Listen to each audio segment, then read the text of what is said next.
A pergunta que fica é: o urânio decai para hélio ou não? Vamos tentar explicar isso usando esse decaimento radioativo do tipo alfa. O que ele quer dizer aqui na tela? Que do lado esquerdo você tem um elemento químico X. Do lado direito, depois da setinha ali, você vai ter a transformação desse elemento químico X em um elemento químico diferente, que é um elemento Y, mais a liberação de uma partícula alfa. Denis, eu não entendi nada o que isso aqui quer dizer. Quer dizer que um elemento químico que é radioativo vai sofrer decaimento radioativo, se transformando em um outro elemento e liberando nesse processo uma partícula alfa. Essa partícula alfa é uma partícula radioativa. Por que a radiação acontece? Porque existem átomos que são tão grandes, mas tão grandes que eles são instáveis no núcleo. Essa instabilidade no núcleo faz com que eles sofram esses processos, por exemplo, aqui, de emitir partículas alfa, por exemplo. Se você parar para olhar, se fosse possível você analisar essa partícula alfa, você veria que ela é nada mais, nada menos do que 2 prótons e 2 nêutrons. Ou seja, um decaimento radioativo do tipo alfa pega um elemento químico e transforma em outro. Porém, para transformar um no outro, você tem que liberar 2 prótons e 2 nêutrons do núcleo do átomo original que você tinha. Uma partícula alfa nada mais é do que uma partícula feita de 2 prótons e 2 nêutrons. Peraí, Denis, mas eu lembro de alguma coisa da tabela periódica que tinha 2 prótons e 2 nêutrons. Exatamente. 2 prótons e 2 nêutrons constituem nada mais nada menos do que um núcleo de um átomo de hélio. Se você colocar os elétrons ali na eletrosfera, que são 2 aproximadamente, você vai constituir o átomo de hélio 4. Peraí, então você está querendo dizer que no decaimento radioativo do tipo alfa, um elemento que é instável energeticamente se transforma em outro que é mais estável, e nesse processo ele libera uma partícula alfa. Isso mesmo. Só que essa partícula alfa é feita de 2 prótons e 2 nêutrons. Isso mesmo. Só que 2 prótons e 2 nêutrons na tabela periódica nada mais é do que um átomo de hélio. Exatamente. Então, nesse decaimento radioativo do tipo alfa, você tem a transformação de um elemento em outro, liberando um átomo de hélio nesse processo.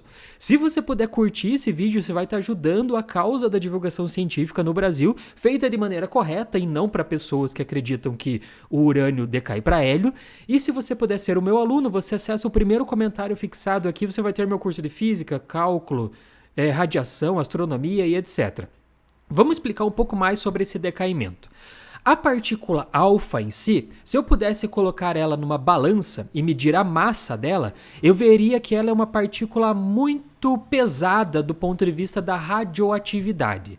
Como ela é uma partícula muito pesada, ela tem uma energia associada muito grande, aproximadamente de 4 a 8 megaelectronvolts.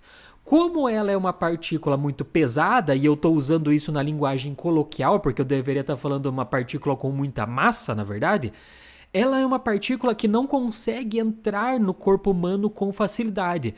Na verdade, uma folha de papel, a pele humana já consegue bloquear essa partícula. Do ponto de vista da radioatividade, a partícula alfa ela tem muita massa, ela é muito pesada.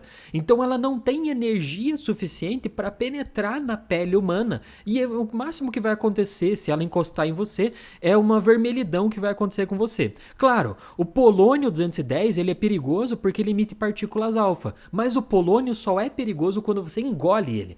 Dentro do teu corpo, a partícula alfa pode causar um grande estrago, mas ela não consegue entrar no seu corpo se você não colocar ela para dentro de você, entende? Ela não consegue passar pela tua pele. Então é por isso que a partícula alfa não consegue passar pela pele humana de fora para dentro. Por quê? Porque ela é uma partícula muito pesada. Ela é composta por 2 prótons e 2 nêutrons. Ah, Denis, mas e as outras partículas são leves? Sim, por exemplo, o decaimento beta é a emissão de um elétron. Então ela é muito mais leve do que você ter um núcleo de hélio propriamente dito. Beleza? Então essa é uma explicação sobre o poder de penetração desse tipo de partícula. Vamos falar agora, propriamente dito, sobre o urânio e o decaimento para o hélio, essa coisa aí. Vamos lá. que acontece? O urânio, ele é um elemento radioativo que tem 92 prótons no núcleo. Ali você está vendo ele em amarelo no canto esquerdo da tela, tá vendo? 92 prótons no núcleo. E ele tem uma certa quantidade de nêutrons também para equilibrar esse processo. Como o urânio tem 92 prótons no núcleo, e uma grande quantidade de nêutrons também, o que acontece? Ele é um átomo instável do ponto de vista energético. O que a natureza gosta? A natureza gosta de estabilizar as coisas energeticamente. Então o que ela vai fazer? Ela vai tentar transformar o urânio em um outro elemento químico que seja mais estável. Por exemplo, o urânio 92 ali, ele vai decair para o tório, que é o que está no centro da tela ali. Veja que o que aconteceu ali.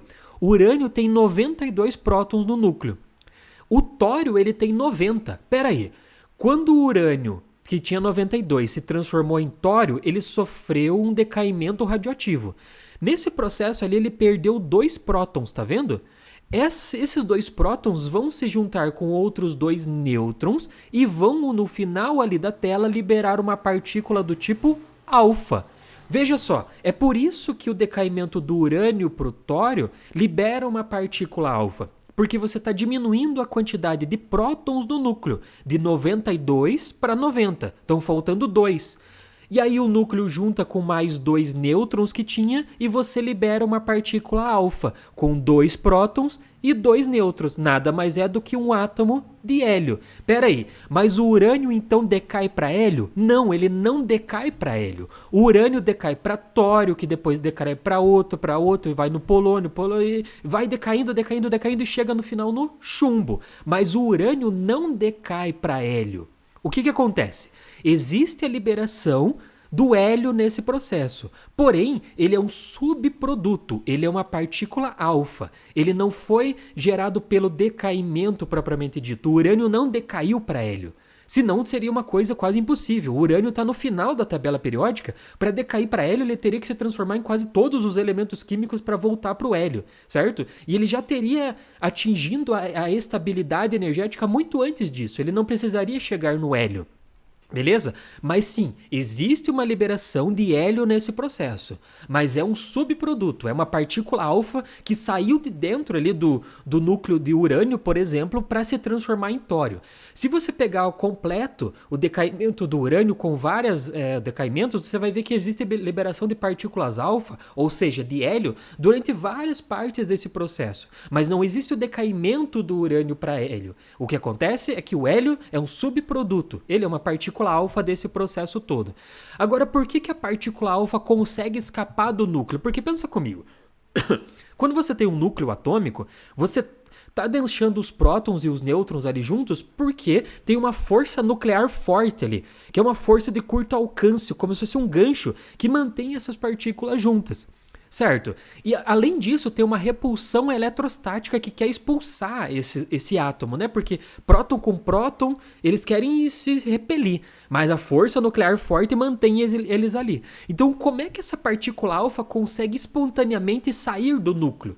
Porque, supostamente, os prótons eles estão presos ali pela força nuclear forte no núcleo. Então, como é que eles conseguem sair, esses 2 prótons, esses 2 nêutrons? Por uma coisa da mecânica quântica chamada efeito túnel. Vamos imaginar aqui que você é aquela pessoinha que está ali subindo aquela montanha.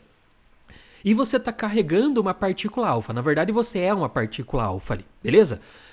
Na física clássica, na mecânica clássica, o que você teria que fazer? Você teria que subir toda essa montanha até o cume e voltar para a outra parte ali de baixo onde está a outra partícula alfa.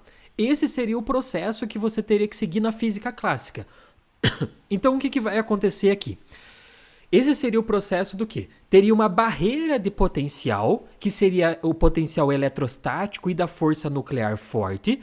Só que como essas forças são muito grandes ali no núcleo, você nunca conseguiria passar essa barreira de potencial. Então você nunca teria energia para soltar esses 2 prótons e esses 2 nêutrons do núcleo atômico. Ou seja, se isso realmente acontecesse só com a física clássica, não existiria decaimento do tipo alfa, e eu não estaria dando essa aula aqui. Por quê? Porque o universo não existiria. Porém, para que consiga acontecer isso, você tem que entender uma coisa, que quando você está tratando de partículas atômicas, você na verdade está falando, desculpa, está falando de ondas. Essas ondas nada mais são do que coisas que conseguem se propagar pelo espaço.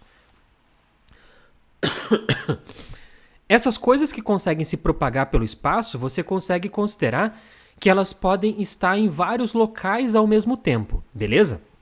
Como elas estão em vários locais ao mesmo tempo, existe uma probabilidade de que essa partícula alfa que estava ali com você também esteja no canto inferior direito da tela. Ou seja, ela sofre um efeito túnel. Existe uma probabilidade, então, dessa partícula alfa não precisar subir essa barreira de potencial, mas simplesmente cruzar essa barreira de potencial. Isso é chamado de efeito túnel. Isso realmente acontece por quê? Porque existe o decaimento do tipo alfa.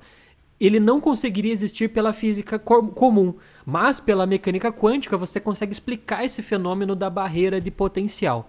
Se você puder curtir esse vídeo aqui, você vai estar ajudando muito o teu professor Denis, mesmo com tosse nesse vídeo, eu peço desculpas. E se você puder acessar aqui o primeiro comentário fixado, você pode ser o meu aluno dos cursos de Física, Cálculo, Matemática.